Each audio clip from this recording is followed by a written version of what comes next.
Assalamualaikum warahmatullahi wabarakatuh. Alhamdulillah wassalatu wassalamu ala Rasulillah wa ala alihi wa sahbihi wa mawala la hawla wa la quwata illa billah. Amma ba'du. Alhamdulillah, pada kesempatan kali ini kita bisa belajar bersama walaupun masih dalam keadaan daring. Anak-anakku, sebelum belajar mari kita membaca doa bersama-sama. Rabbi shrah li sadri wa yassir li amri wahlul 'uqdatam min lisani yafqahu qawli. Al-Fatihah.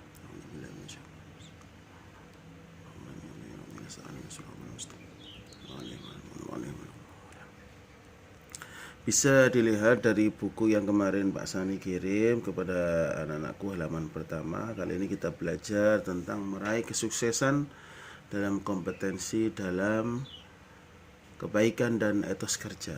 Di sini halaman pertama, di situ dijelaskan ada gambar orang yang sukses. Apa rahasia kesuksesan saudara? Yaitu cukup waktu selalu berdoa dan restu orang tua. Akhirnya mereka mendapatkan kesuksesan. Langsung anak-anakku dibuka ke halaman 3. Di situ juga bisa dilihat ada gambar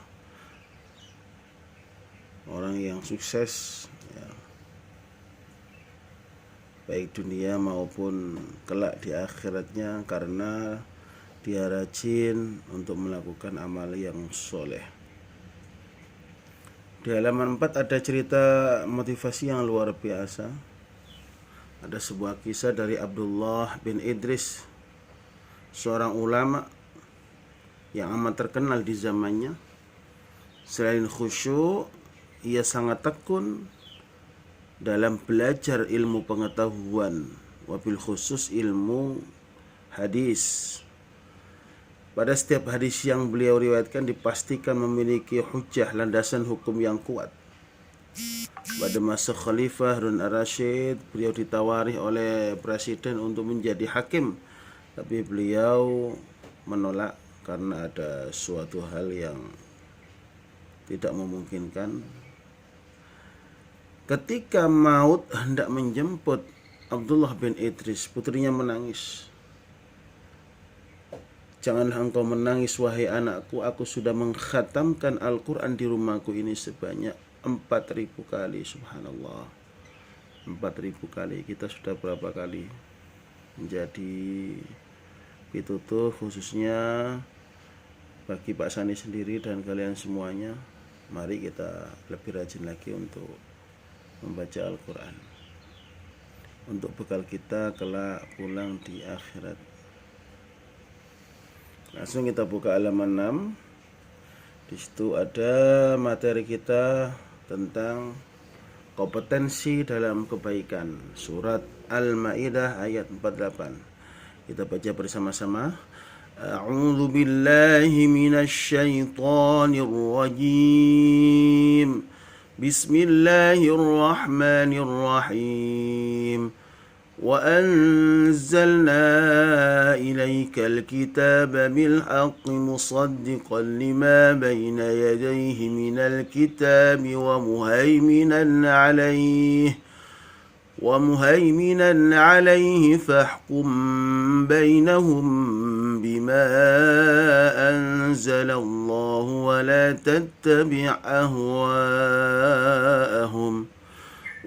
تتبع أهواءهم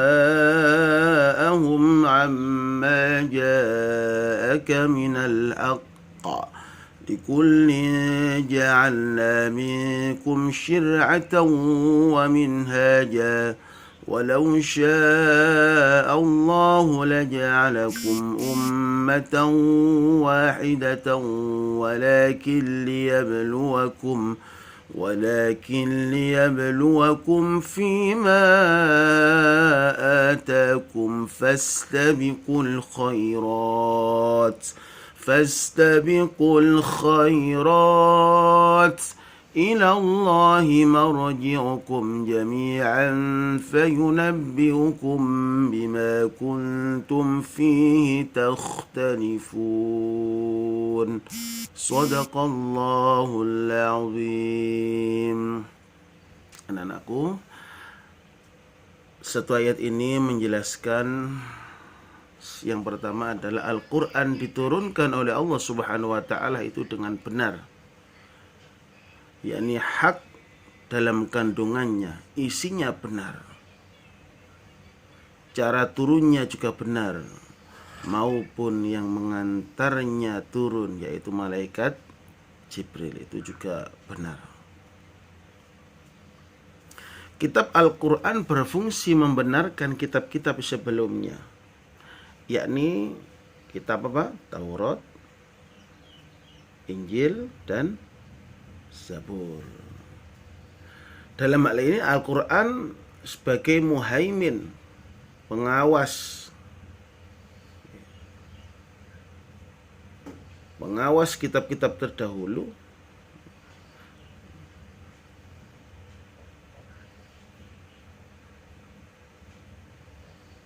Ia menjadi saksi atas kebenaran kandungan-kandungan kitab-kitab terdahulu. Kitab suci Al-Quran juga menjadi pengawas, pemelihara, penjaga daripada kitab-kitab terdahulu dan menjadi tolak ukur kebenaran terhadapnya, serta menjadi saksi untuk keabsahan kebenaran isi dari kitab-kitab terdahulu. Dalam kedudukannya sebagai pemelihara, Al-Quran memelihara dan mengukuhkan prinsip-prinsip ajaran Allah yang bersifat universal, keseluruhan, dan mengandung kemaslahatan abadi bagi umat manusia sepanjang masa. Allah Subhanahu wa Ta'ala memerintahkan agar menjadikan Al-Quran sebagai pedoman hidup. Hendaklah orang beriman memutuskan perkara berdasarkan kitab-kitab Allah dan tidak boleh bertentangan dengan Al-Quran. Bahkan dalam ayat surat Al-Maidah ayat 3 dinyatakan bahwa agama Islam telah sempurna. Nikmat yang diturunkannya oleh Allah Subhanahu wa Ta'ala kepada kita kaum muslimin sudah sempurna. Dan Allah Subhanahu wa Ta'ala telah meridhai Islam sebagai jalan hidup untuk semua manusia, maka tidak ada lagi alasan untuk meninggalkan sebagian ajaran, untuk lagi mungkin berpindah pada ajaran lain. Jangan, tetap Islam sampai kita wafat. Tiap-tiap umat memiliki aturan syariat yang akan menuntunnya menuju kebahagiaan abadi. Allah juga mengkaruniakan jalan terang yang dilalui oleh manusia dalam menjalankan aturan beragama.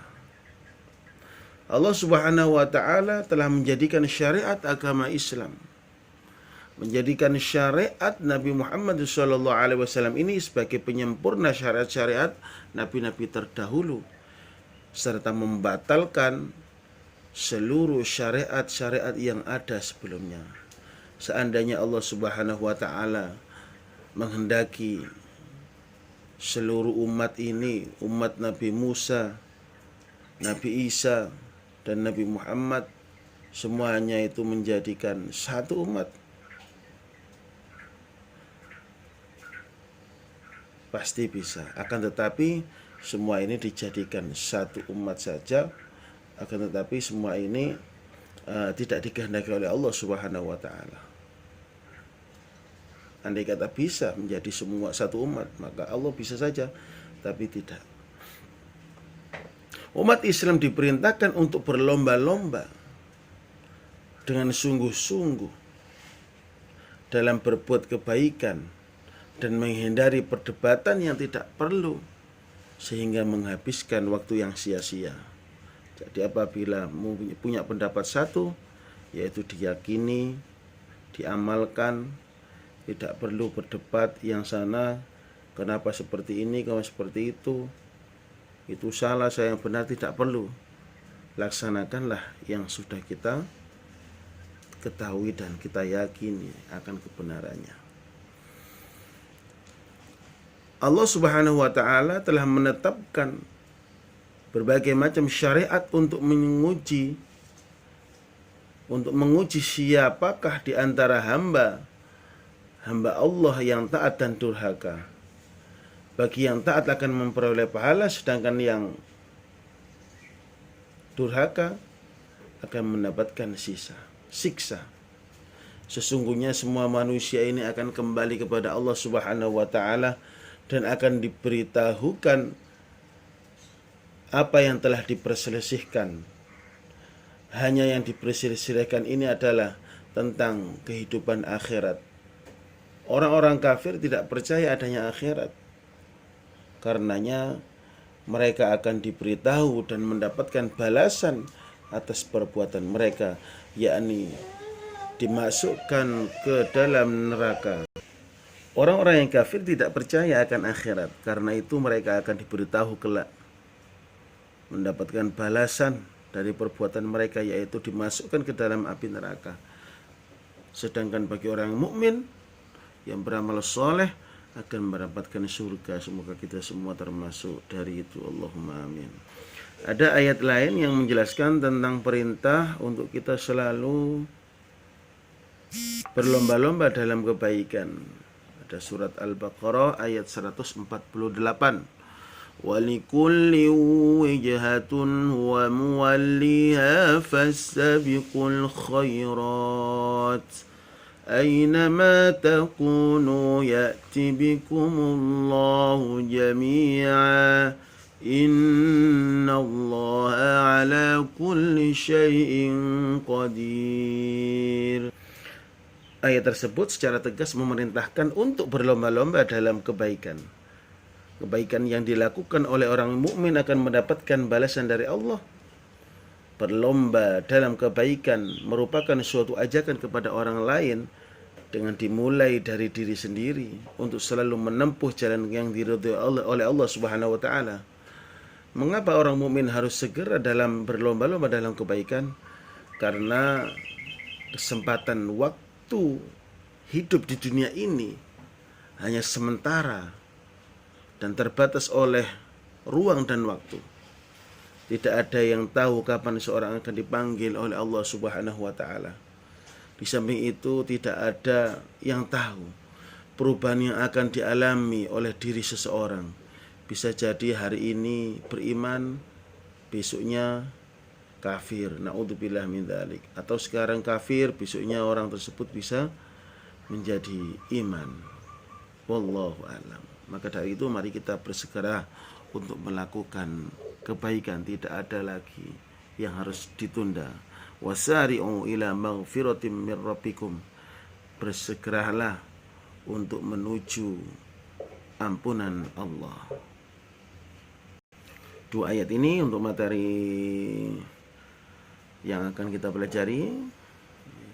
Semoga menjadi ilmu yang bermanfaat dan barokah, dan menjadikan kita pribadi-pribadi yang selalu mengutamakan kebaikan, menyegerakan kebaikan, tidak menunda-nunda lagi kebaikan, selalu semangat agar kelak kita bertemu Allah dalam keadaan yang baik, dan insya Allah mungkin kita semua akan dimasukkan di surganya Allah Subhanahu wa ta'ala.